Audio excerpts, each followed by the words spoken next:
Hello, everyone. This is Karriem Kanston, the encourager, here to motivate you and inspire you in your life, your career, and your business. And this is Be Encouraged TV. And we want to thank you very much for being a part of our show today. As we always do, we have on great guests with great topics and great information that will encourage you around a topic or a product or a service. And today we have Mia. And if you could introduce yourself to the audience, Mia. Sure. Thank you very much for having me on the show. You're welcome. My name is Mia Hazlett. I am the founder of Single Professional Mother, and I have a podcast show to really support single mothers out there around the world who are traveling and trying to navigate this wonderful phenomenon of single motherhood. Well, thank you, Mia, for being my guest. And thank you for starting a podcast directed towards single professionals, mothers. And why did you start a podcast with that title? Who is your audience and what are you trying to help them to do? Right. With the Single Professional Mother, I thought of it first as a book concept, and then it really grew. And being a single professional mother, it came about 8 years into this journey of single motherhood.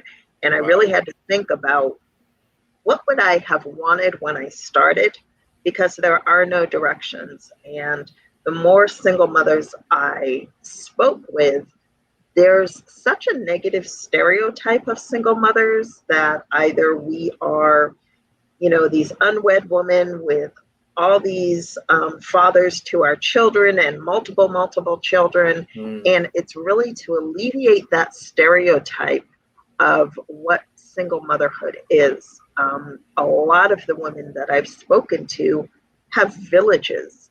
They have been married. It's from divorce. It wasn't some random man. It wasn't, they got into it with love and marriage and, these lifelong dreams of happily ever after. And, it was happy until it wasn't. So I really wanted to change that perception of what single mothers, of who single mothers are. And I wanted to create a network of women for support for the new single mothers out there. Yes. And that's so important. And so one of the things that we do here on Be Encouraged TV is that we're real, and I'm usually very real. So I want to thank you, Mia, for what you do for your kids. I want to thank all of the single mothers that had to raise kids without a male in the home, because you took on just not one responsibility, but two. And so I give you a lot of credit. I thank you for developing a podcast like that, because it is a segment of the population that is important. And so thank you for doing that. And listen, if you want to get some good information, single professional working mothers, you better go to her podcast and sign up. So anything you want to share about like topics you talked about on your podcast, future topics you're looking to do? Definitely. One, I actually just recorded one, and it has to do with the reopening of schools. For the single professional mother. Obviously, we're in this pandemic, we're dealing with COVID, and parents everywhere are trying to deal with that remote working and school closure. So now everybody is cooped up in the house. Everybody's on a Zoom or this or that. I've been fortunate enough and blessed enough to be able to work remotely, but really knowing that there are people out there who cannot work remotely. That's and right. Whose houses and incomes and everything has been impacted, especially with, like, I was speaking to a woman in a chat who, her daycare has closed. because they just could not survive COVID. So now her backup have always been, her parents, but now her parents are elderly and she doesn't feel comfortable bringing her daughter over there. Yes. So it's really dealing with how are single mothers handling this crisis, because, my guest she has a 9-year-old daughter and, she's home, and the options were, they go in for 3 hours in the morning or 3 hours in the afternoon, and or homeschooling. And she was like, I am blessed enough to be able to work remotely. I can do the homeschooling and be with her, but if it was strictly remote, or strictly where she would have to go in the morning, I can't just jump up and drive her to school and pick her up in the afternoon and all those things. That's right. So it's I've been in so many different Zoom conversations around this childcare topic, because for single mothers, especially, even if you do have that village, maybe your parents are elderly, so now there's that separation. And one of the biggest concerns that I myself have, that everyone I've talked to has, what really happens if we get sick? Our households go down. There is nobody to take care of us. There's nobody to take care of our kids. Our income, our households implode. And I thought about that. This is the first year for my daughter to go to college. And I know people have seen me like, wow, she's kind of mean. She's so standoffish. She hasn't come around. I can't get sick.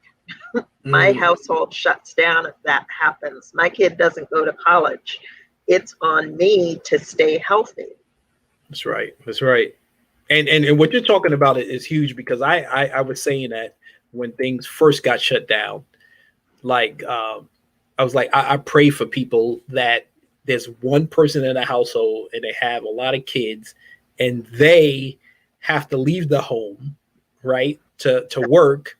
And maybe, like you said, the school's not open, there's no daycare, and they got to figure out who's going to watch the kids, especially if their kids is not of age where they can stay home by themselves.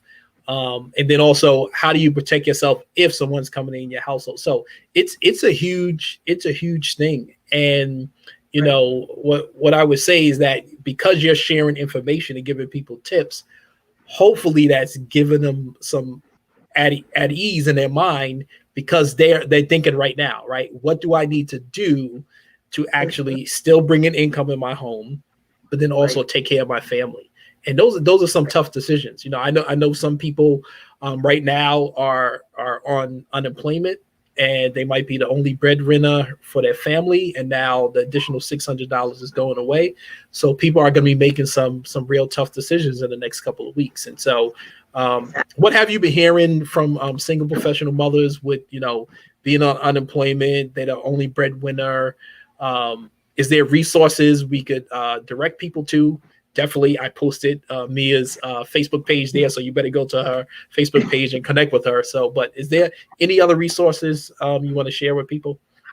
One of the topics that I had last month, it has been unemployment that a lot of some of the essential workers have been on, and I can't stress it enough. I even stressed it in my last podcast. Please take care of yourself. Your mental health is the backbone of your family. Wow. And I found myself getting overwhelmed because I do work full time. I work beyond full time. I am an executive assistant for both the president and the board of trustees at Cape Cod Community College. And I have found myself in this remote world probably working more than when I was in the office. And being able to shut that day down. Yes. You know, and step away from work, shutting my computer off, shutting my phone off. And for that first month, trying to juggle that and figure that out, I felt overwhelmed because I would, you know, take that break, have dinner, come back like, oh, I'll just check a few emails, look up, it's 10 o'clock. Yeah. You know, and then waking up and doing it all over again the next day. And I found myself getting overwhelmed. If the biggest advice I can offer you, please take care of your mental health, because this can break you. I get it. We love our children. We do everything for our children. We put our kids first. It's about them.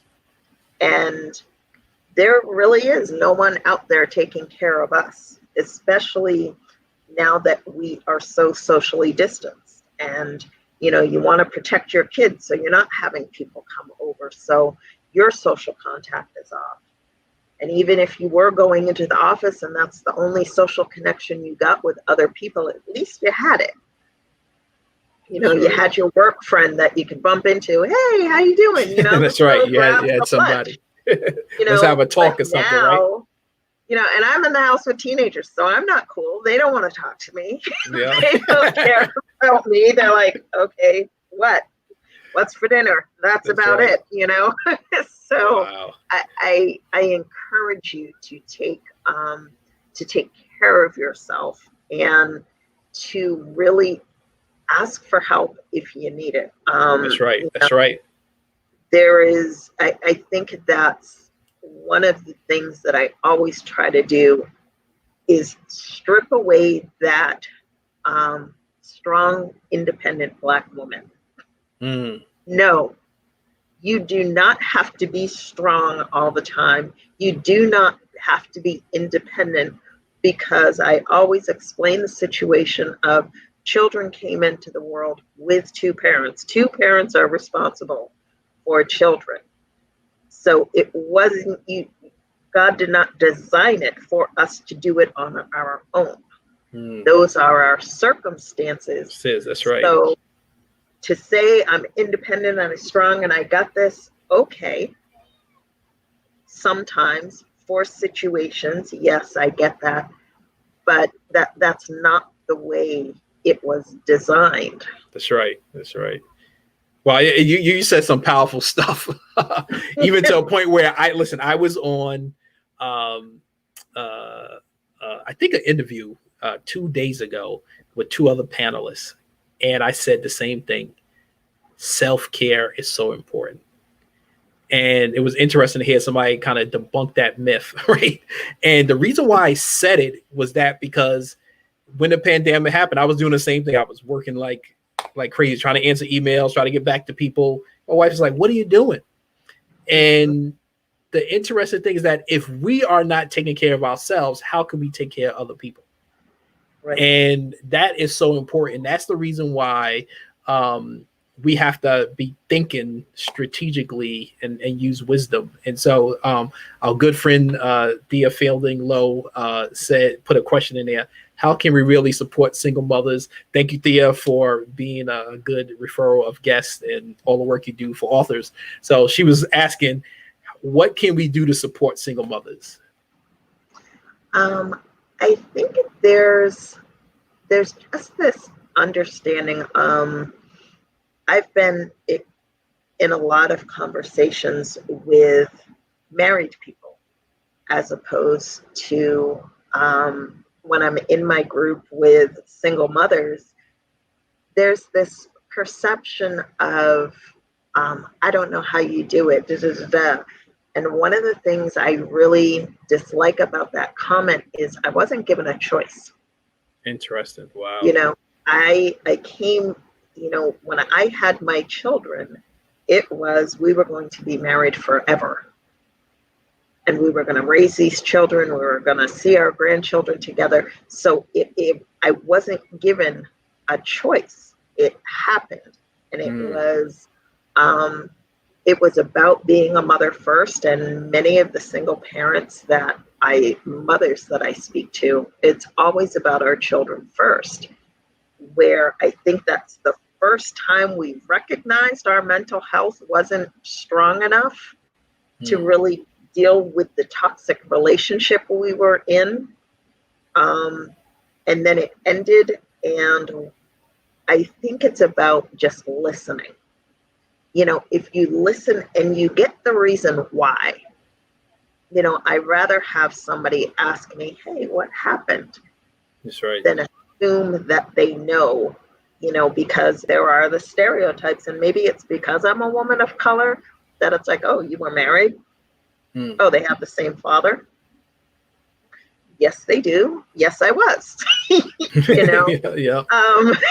It's interesting what you said about people already automatically assume, because I'm a foster parent, and a lot of people do say I couldn't do that. Like they automatically say they rule something out before they try to understand that yes, everyone might not have the same perseverance or the same stamina, but that doesn't mean that people chose to be in a situation just because. Like you say, listen, I'm a mother first, right? You know, I wasn't a single mother, right? I didn't choose to be a single mother.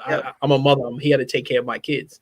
You know, it's like the same thing. Like, hey, I have kids. My goal is to take care of the kids, right? I made a decision to take care of them, and I'm not going to stop doing that because somebody tells me something different. And so, you know, I give you a lot of credit for saying that. You know, listen, if you ever have people that say that, you can refer them to me. We can have a conversation. I'm just saying. Okay. I got your back. That's how you can help single mothers. That's right. That's how I'm gonna tell them the truth, man, because everybody doesn't choose the situation that they're in. I'm just saying. And people think that, right? And they put that on people and say, oh, you know, so bad for you. Listen, people need to realize that people hurt just like you hurt. And why not extend, like you said, an understanding olive branch and say, can you tell me, you know, your situation? Tell me, how can I help? I'm trying to understand this whole thing. But when you already make a decision and you made a comment, the conversation doesn't open to have an open dialogue. So send those people to me, man. You know, I might not straighten them out, but you know, I'm gonna share how I think, and hopefully we can meet in the middle somewhere. Right. And one other thing, I guess, to help. One of the words I've removed from my vocabulary when speaking to single mothers is, it's a simple 4-letter word, just. Because some of my backstory to how I became a single mother, it was leaving a toxic relationship, but I also quit a job. I moved to Houston thinking I would find my job, and I actually had housing insecurity for 15 months. I was on a couch at my friend's house. Then I was on, you know, in the basement of my parents' house with my kids. And the word just, it minimizes what people are going through. And after living off of $60 a week to support 2 kids, you know, when people would tell me, oh, it's just $5, you don't understand. My weekly income is $60 a week. When you say just get a job, you're saying that I haven't been sending resume after resume after resume out to get a job. I wish it was that easy to get a job. Where it's, oh, just get divorced. Oh, just start dating. And it's a word that really diminishes what that person is going through. And the circumstances, when you don't understand what someone is going through, it's because at first I was very guarded. I mean, having this conversation now wouldn't have taken place when I was actually going through it, because it was almost as if I felt ashamed. as if I was, I felt like I was failing my kids. I have my friend paying for my kids to eat or clothes. I have my parents helping me out, and I'm a grown woman who should be doing this for them. So if you do want to help single mothers out there, before you say anything, and if that word just is about to leave your mouth, yeah. Watch check out. Yourself. Check yourself. Or I'm going to send them to you. I know, right? Yeah, the interest, listen, what you're impacting or extracting out into to the atmosphere is huge, because I was thinking the same thing about the politicians saying that we need to lower the $600 additional money a week because people are getting paid too much. And I'm like, y'all don't understand. Don't you understand that people are unemployed and now they have to pay their own medical insurance because their employer is not kicking in for some of it or all of it? Don't you know they have to pay certain bills that they didn't have before? Now they increase. So when they say just reduce it, like, come on, man, y'all don't have no empathy for other people. Yep. And so people need to open up their minds and their eyes. There are people that cannot go back to work because they are afraid to get sick. Or like you said, they're the only breadwinners for their family. Or they have a compromised immune system and they need to take care of themselves. So everybody's not trying to go back to work. But right now, there's so much risk out there that some people can't, and some people shouldn't. I have somebody that's on my team. He's like, hey, if we go back to work, meeting in big groups, I can't do it because I have a family member that I take care of, and if I get COVID and I bring it home and they get it, they might not survive. Right. So they have to make a tough decision, So any other tips you want to share? My good friend Ed has a lot of nice comments that he's posting. Diane put some comments there. So any other tips for single mothers you want to share? Oh, Thea says Karriem for Congress. I don't know about that. You got to raise a whole lot of money, and sometimes telling the truth, people might not give you any money telling the truth. People are not ready to hear the truth. That's right. But thanks. And listen, if you want to be my campaign manager and raise some dough, I'll go speak to anybody. There you go. Now, I think with single mothers, I want you to get out of the mindset of the stereotype. I don't care what people throw at me. I'm a professional. I am fortunate enough to have a seat at the table, as we call it. I sit at the executive table, and I sit to the right of the president.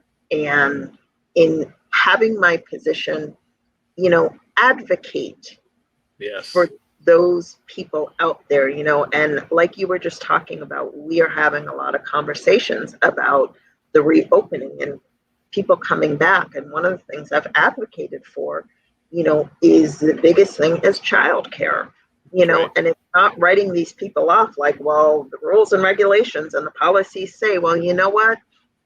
That's great. And we can all sit here and be fortunate enough to be blessed enough to go home and work remotely and only have to come in maybe a day a week. Some of these people don't have that choice. They have no choice, because there is a larger law that we can't just leave our kids alone all day long. That's right. That's right. It's true. It's true. Just think about the grocery worker, the person that's gonna have to be at a job site that has gonna clean, because sometimes say a building, right? So higher education here and higher education. Yep. I know some of those buildings, they want people to clean a couple times a day. So now that means that someone has to be at that building a couple times a day to clean. So what do they do? But Ed has a question. He says, how do you maintain protecting your mental health while ensuring that you can protect and nurture your kids as they develop? It's one thing they're young, but once they can reason, I'm sure you have to have conversations that are very complex when they get a little bit older. So can you talk about that? How do you maintain your mental health? How do single professional mothers do that? And is there resources that we could point people to help them out?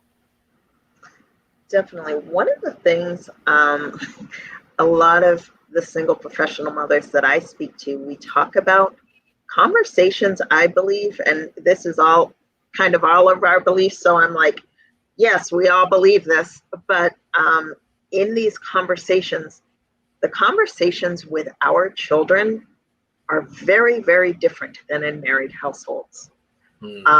Because there is an honesty that, number one, I never had with my parents. My parents were married for 50 years. And it's very similar with some of my friends. Their parents are still married, and it's just this, I never got into grown folk business. I never got into my parents' relationship. Yeah. I never knew how that marriage worked. It just did. They were married. When I started dating again, that was a conversation I had to have with my kids.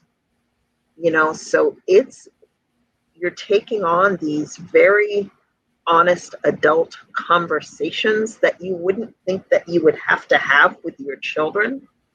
So for my mental health, it was about having the honest, age-appropriate conversation.